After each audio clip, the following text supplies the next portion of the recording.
Kama mada kwa siku ya leo ni kwamba sababu ya kwanza ambayo inayopelekea watu kurudi nyuma sio yale makwazo. Nitakuweka kidogo kwenye lakini au kwa nini. Bwana Yesu asifiwe. Nitakwambia sio yale makwazo yanayoweza kutokea, kwa sababu makwazo yanayokuja kwako sio kwamba wewe ndio wa kwanza kukutana nayo. Kuna wenzako walikutana nayo lakini walisimama. Bwana Yesu asifiwe. Haijalishi ni kwa namna ipi, lakini kuna wenzako walisimama na hayo wakayafanya kwamba ndio daraja la kumpa Mungu utukufu. Bwana Yesu asifiwe. Tufungue kile kitabu cha Mathayo sura ile ya 13 ili tuzione kuna sababu ambazo zinazopelekea mtu kuweza kurudi nyuma.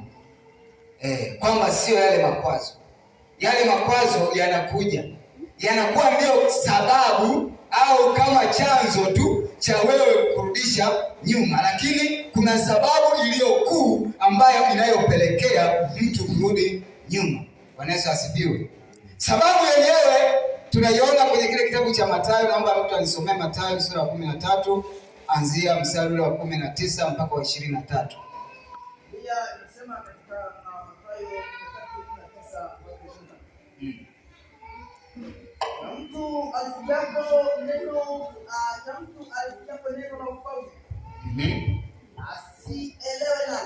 asielewe nalo.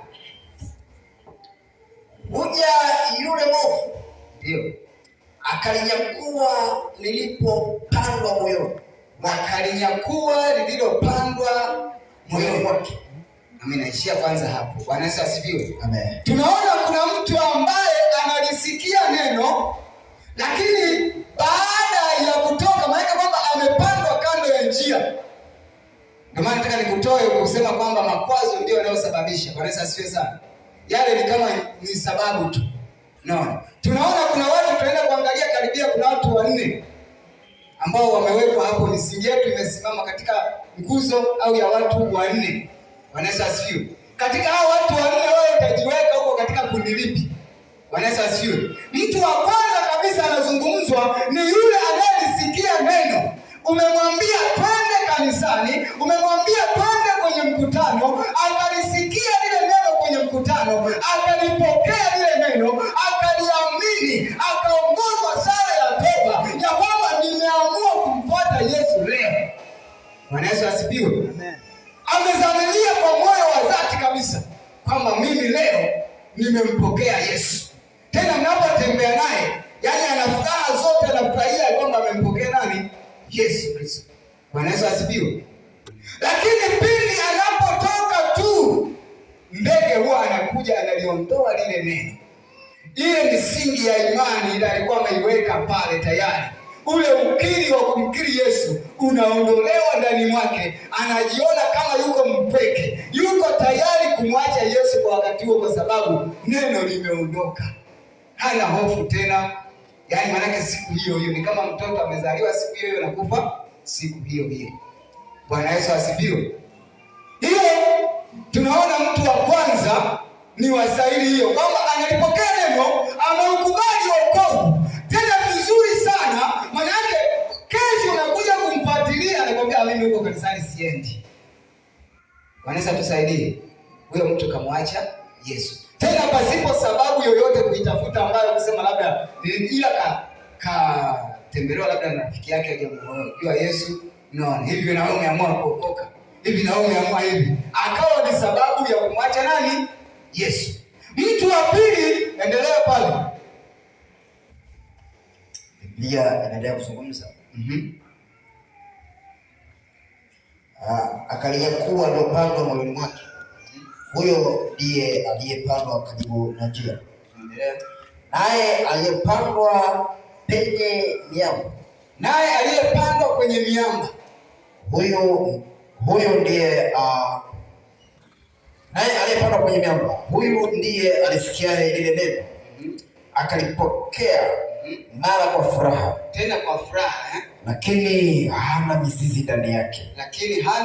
ndani yake, bali hudumu kwa muda, ikitokea dhiki au udhia, ndipo tunapokuja kwenye yale makwazo tunayozungumza, yanakuwa ni kama sababu kwa ajili ya lile neno, mara huchukizwa. Shia hapo kwanza. Bwana Yesu asifiwe. Tunamwona mtu wa pili analipokea neno, anapolisikia habari njema, tena anakubali kwa moyo mmoja ya kwamba mimi nimempata Yesu. Bwana Yesu asifiwe. Tena kwa furaha kubwa. Lakini baada ya kuifurahia ule wokovu, akishakaa ndani ya wokovu kwa muda mfupi, ikitokea changamoto yoyote inamwondoa kwenye kweli ya Mungu, anakwazwa. Biblia imesema anakwazwa, anachukizwa. Tena anaweza akauchukia wokovu maisha yake yote. Kwa sababu gani? Maana yake hakuwa na mizizi. Bwana Yesu asifiwe. Maana yake tunaweza tukageuka tukalitazama kanisa tukawa tunajiuliza ni kwa sababu ipi? Kwa nini? Mbona watu wanakuwa chanzo sio sababu, ni makwazo. Kama ni makwazo, kuna watu waliopitia makwazo, kuna watu walioadhibiwa kwa ajili ya huyu Yesu, kuna watu waliopitia changamoto nzito, lakini walisimama. Bwana Yesu asifiwe. Waliweza kuvumilia.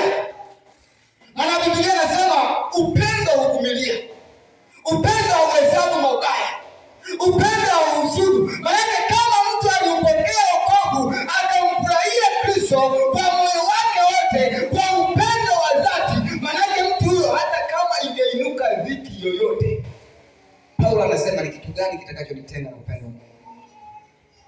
Bwana Yesu asifiwe. Haleluya. Amen.